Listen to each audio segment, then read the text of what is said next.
It was never Raheem Sterling's intention to lead football's crusade against racism.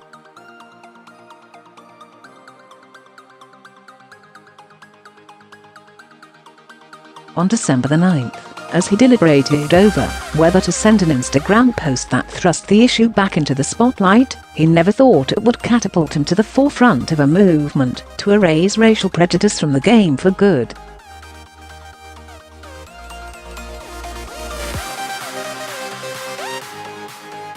Having been abused by Chelsea fans at Stamford Bridge the day before, Sterling's objective, primarily as a black sportsman, was only to speak up because he believed he had been wronged.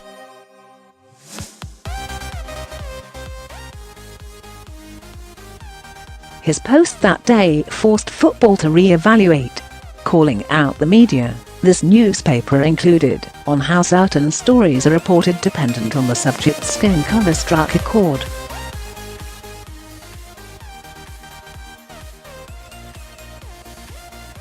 Thank heavens he found the courage to tap out that social media post. Thank heavens he is, albeit reluctantly, leading the campaign against racism.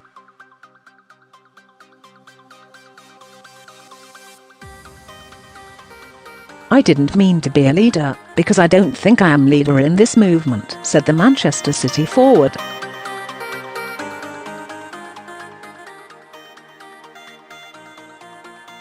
"It's something I've been seeing over a while and I thought it was a bit sad at times and I wanted to bring awareness to it.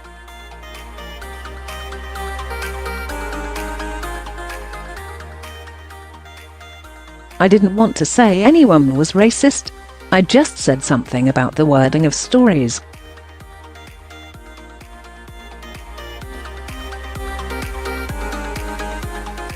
I didn't want to say Chelsea supporters were actually being racist. I just said it was what you, the media, were putting, and then people will judge me and have it in for me if they've got bad thoughts."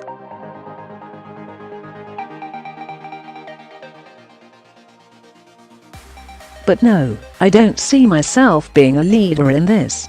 I have just been speaking up on a situation that is serious.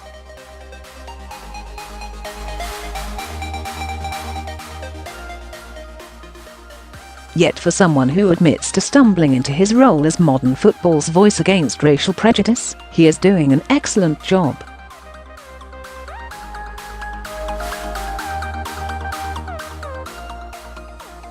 On Monday night in Pajorica, Sterling's leadership qualities shone through.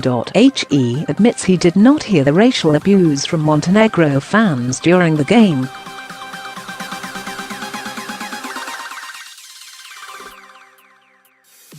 He was only alerted to it by teammate Danny Rose.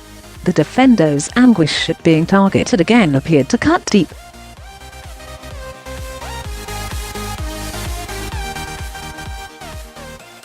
Pain was etched on Rose's face as he made his way to the team bus after Monday's Euro 2020 qualifier.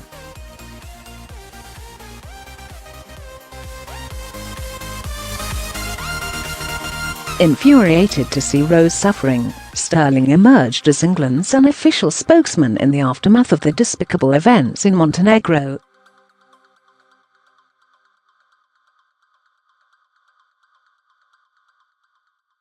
On the pitch, his goal celebration provided a razor-sharp response to the idiots intent on abusing England's black players.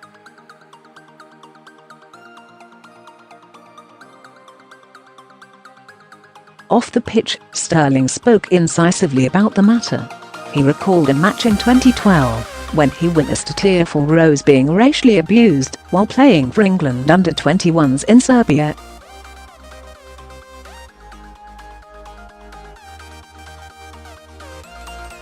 The 24-year-old came off the bench that night, and when asked on Monday whether black players fear being targeted in Eastern Europe, Sterling replied, "Yes, it's in the back of your mind."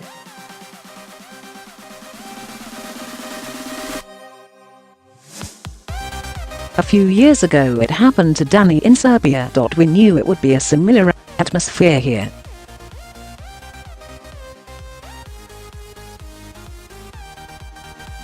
We weren't thinking about racism. We were thinking it would be more hostile, swearing, being in your face.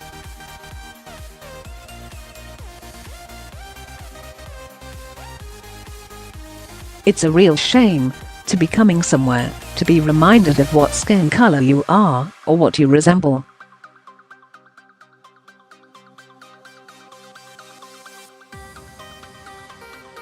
I know what color I am. It's just a shame that some people think it's cool to make fun of you for it.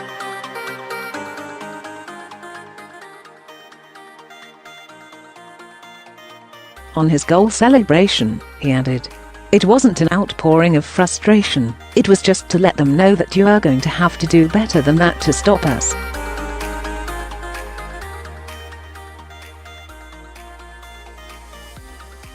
Whether Raheem Sterling's call to mete out heftier punishments which force supporters to think twice before unleashing such vitriol remains to be seen.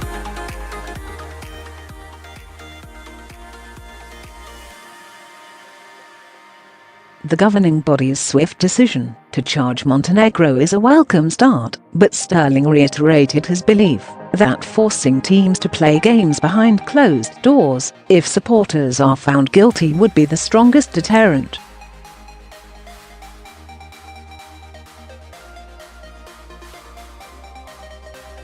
If two people or two idiots do something like that, then it needs to be the whole stadium closed, he said.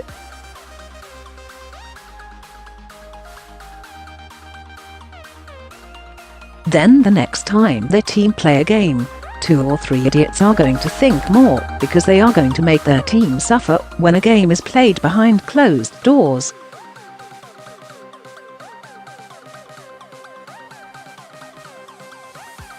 Even if it's England fans, it should be the same everywhere.